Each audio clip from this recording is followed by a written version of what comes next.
Hello artists, today we're going to start making something called Tombas de Alfeniques, which would be sugar tombs or sugar coffins inspired by Dias de los Muertos or Days of the Dead.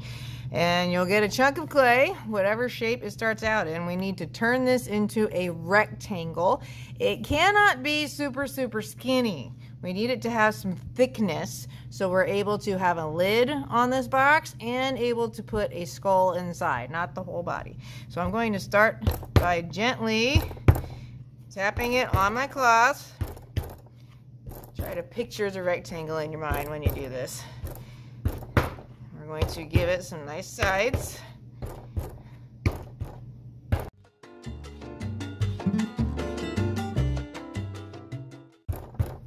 If you look at mine, I've got some good thickness.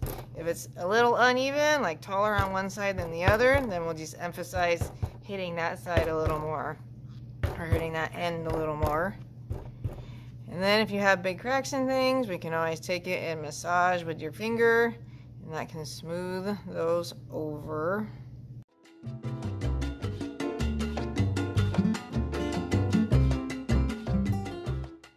You're going to take a look at your rectangle and figure out which part is the widest.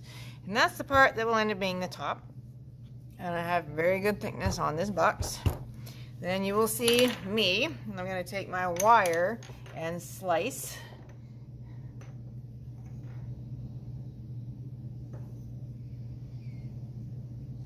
This is what makes your lid. You'll notice when I lifted the lid, I picked it straight up, set it straight down, so I know exactly what direction it goes on this box. Now I'm going to take a pencil and use my finger as a buffer. Put in my finger so it's lined up with the edge of the clay, and I'm making a line. I can eyeball the rest. You can go a little bit wider. And now we're going to use one of my wire loop tools. If you have a flat end, that's great. That's the one we want to use. And we're going to gently carve away the inside.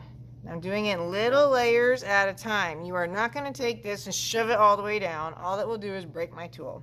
So you have to do it little bits at a time. I know it doesn't look beautiful. We'll make it look beautiful later.